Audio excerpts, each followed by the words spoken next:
Салам достор, биздин каналга кош келиңиздер. Бул жолу биз сиздерге Кыргызстанды 2005-2010 жылдары аралыгында башкарган Бакиев Курманбек Салиевич тууралуу, анын башкаруу мезгилиндеги артыкчылыктары жана кемчиликтери боюнча айта кетмекчибиз.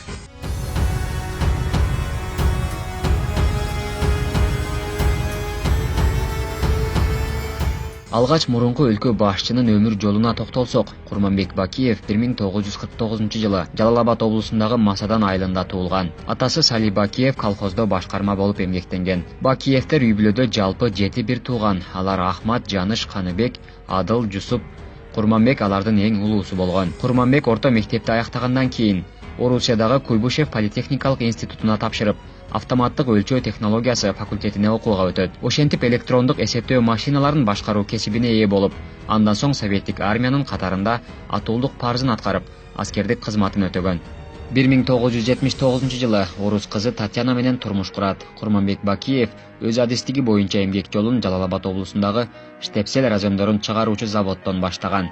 Көрөгөчтүгү иш билгилигинин натыйжасында катардагы жумушчудан башкы инженерликке чейин жетишет.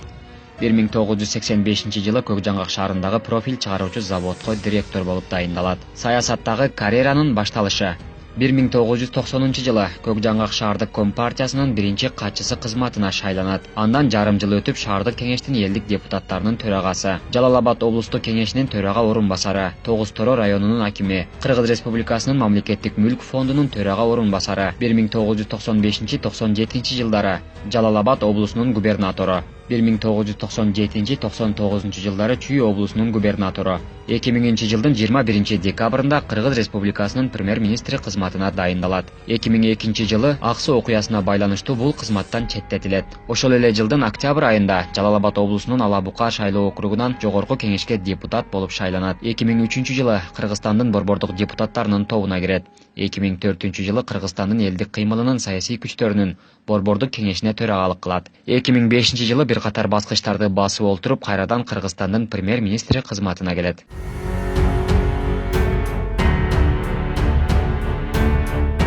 Жоогазын революциясы.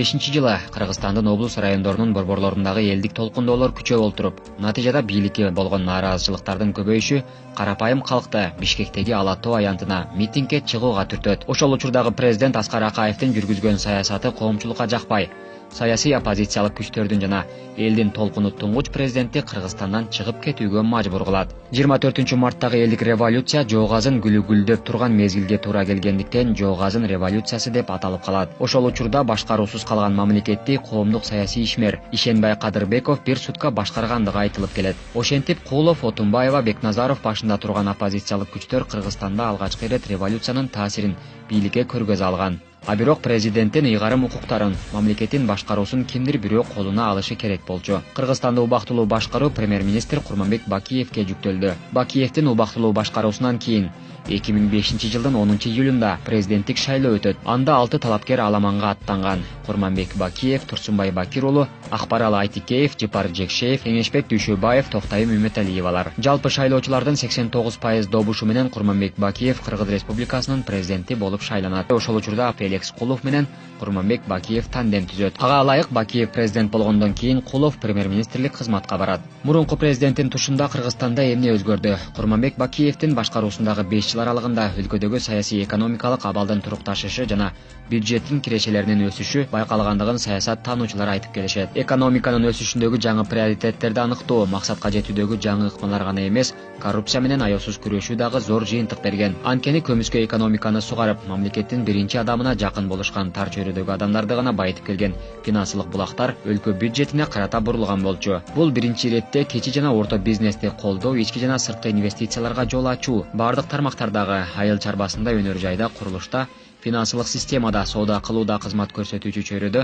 жаратман эмгектенүүгө шарт түзүү аркылуу ишке ашырылган. Ушул аталган иш-чаралар комплексин ишке ашыруу боюнча жасалган кадамдар өлкө бюджетине түшкөн кирешелердин эселеп көбөйүшүнө алып келди да ички дүң продуктунун бир нече эсеге көбөйүшүн шарттаган. Көз карандысыздыктын алгачкы 15 жылында жайылып калган тышкы карыздын түзүмүн талдоо, ал каражаттардын басымдуу бөлүгү инфраструктураны кармап туруу үчүн кеткен чыгымдарга, негизинен жолдорду курууга жана оңдоого жумшалгандыгын билдирип турат. Мындай приоритетти аныктоодо таң кала турган деле эч нерсе жок.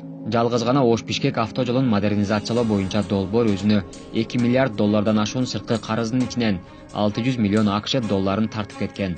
Саясий жактан калыс реалдуу цифраларды гана көрсөтүүчү статистика Акаевдин тушунда. Жолдорду курууга жана оңдоого жыл сайын Ош-Бишкек долбоорунан сырткары орточо эсеп менен алганда 150 миллион сом сарпталып келгендигин тастыктап турат. Салыштырып көрсөк, бир гана 2008 жылы Кыргыз Республикасы магистралдык долбоорду эсепке албаганда оңдоо жумуштары үчүн 1,5 миллиард сом жумшаган. Башкача айтканда, Акаевдин мезгилине караганда 10 эсе көп каражат колдонулган. Курулуш чөйрөсүндө иштегендер, ошондой эле өндүрүүчүлөр муну сезбей кое алышмак эмес.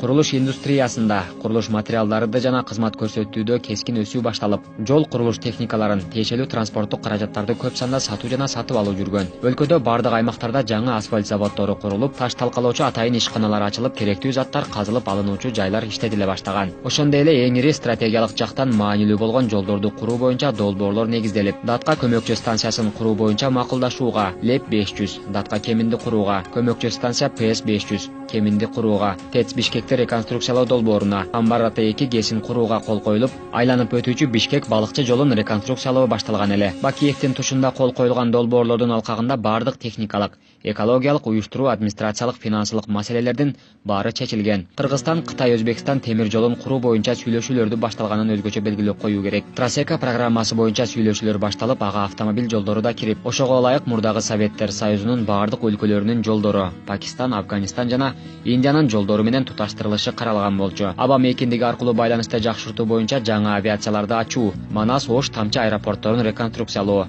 Манас 2 аэропортун куруу боюнча да сүйлөшүүлөр башталып калган эле. 5 жыл аралыгында Бакиев жол, мектеп, оорукана жана башка көптөгөн социалдык объектилерди курууга жетишкен. Ал эми Бакиев башкарган 5 жылдагы кемчиликтерди айта кетсек, анын туугандарынын мамлекеттик башкарууга аралашуусу анын бийликтен кетишинин негизги себеби катары айтылып келет. Мисалга ала турган болсок, бир тууган иниси Жаныш Бакиевдин улуттук коопсуздук кызматынын башчысынын орун басары кызматына дайындалышы, туң уулу Марат Бакиев Кыргызстандын Германиядагы элчиси болуп дайындалышы, уулу Максим Бакиевдин инновацияларды жана инвестицияны өнүктүрүүнүн борбордук агенттигинин жетекчилигине дайындалышы да нааразычылыктарды жараткан. Бакиевдик бийликтин кулашынын дагы бир орчундуу себеби катары ошол кездеги өкмөттүн тарифтерди көтөрүү саясаты болчу. Алсак, уюлдук телефондогу ар бир чалууга алынуучу 60 тыйын, электр энергиясынын баасынын жогорулашы эл арасында чыңалууну күчөткөн. А бирок электр энергиясына болгон баа кийинчерээк баары бир көтөрүлгөнү баарыбызга маалым. Саясат талдоочулар Бакиевдин тышкы саясаттын курмандыгы болгон деп айтып келишет. Ошол кездеги Манас аэропортундагы АКШнын аскердик базасын чыгарып, Орусия өз базасын киргизмек болуп сүйлөшүлүп, бирок Бакиев АКШ бийлиги менен сүйлөшүү аркылуу аскердик базанын өз ордунда калуусун шарттайт. Албетте бул чечим расмий Москвага жаккан эмес. 2009 жылдагы президенттик шайлоонун мөөнөтүнөн мурда жарыяланышы жана анда кайрадан Бакиевдин утуп чыгышы да оппозициялык блоктун кыжырын кайнаткан. Натыйжада 2010 жылдын 7 апрелинде Кыргызстан экинчи революцияны башынан өткөрүп, кандуу кагылышта 90го жакын катардагы жарандар каза болушкан. Ошентип жыйынтыгында Курманбек Бакиев да Кыргызстандан чыгып кетүүгө аргасыз болгон. Учурда Курманбек Бакиев Белоруссия мамлекетинде экинчи жубайы жана бир уул бир кызы менен чогуу жашайт. Сиздер көрүп чыккан бул видеодо кимдир бирөөнү мактоо же каралоо эмес, эгемендүү Кыргызстандын тарыхындагы экинчи президент тууралуу маалымат берип өттүк. Өз оюңузду комментарийге калтырууну унутпаңыз.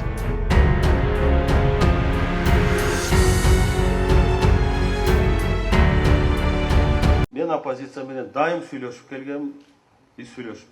Азыркыга чейин эле сүйлөшүп жүрөбүз, сүйлөшөм дегендер менен. Буларга кандай гана кызматтарды бербедим. Иштегени иштеп кетти, иштеп атат. Эптей албаганы кетип калышты. Эми кээ бир оппозиционер айтып атпайбы, министр болуп иштей албайт экен, өкмөт башкара албайт экен, алар только ушу президент болуп иштей алат экен. Эми буларга эл таразы, эл өзү баа берсин. Ошондуктан мен ойлойм, мен эч качан буларды четтетип, таптакыр эле буларды мындай каралаган жерим жок. Оппозиция керек. любой мамлекетте керек. Бийликте тургандарды жанагындай көзүн май басып кетпеш үчүн оппозиция керек. Бирок булар дагы конструктивный оппозиция болуш керек. Акты ак деп, караны кара деп. Анан бардык эле нерсени каралай берген, капкара бое берген менимче туура эмес. Калыс болуш керек. Бул Кудайга да жакпайт, элге да жакпайт. Ошондуктан менин көз карашым, биз иштеп келгенбиз булар менен, мындан ары да иштейбиз. Чыныгы элге кызмат кылайын, эл үчүн иштеп берейин дегенде мен иштеп атпайбы азыр деле. Бирок жанакындай анча-мынча сөздөр айтылып атпайбы? Эми ачык кетире салып. Булар айтып атпайбы? Оппозицияга бүгүн ачык айтканда экономика боюнча айта турган сөз жок. Тышкы саясат боюнча айта турган сөз жок. Булар жанакыдай дежурный эле сөзү бар, үй бүлөлүү башкаруу дейт. Анан мен бир-эки жерде күлүп айттым. Эми туугандар, бул сөз жанакы мурунку бийликтен эле баягы келетат ошо бойдон. А менден кийинки президент бой президент болобу, холостой президент болобу? Ал деле бир үй бүлөсү бирөө келет да, туурабы? Анан баарына эле ушинтип үй бүлөлүү башкаруу дей берсе, мен ойлойм, бул деле туура эмес да.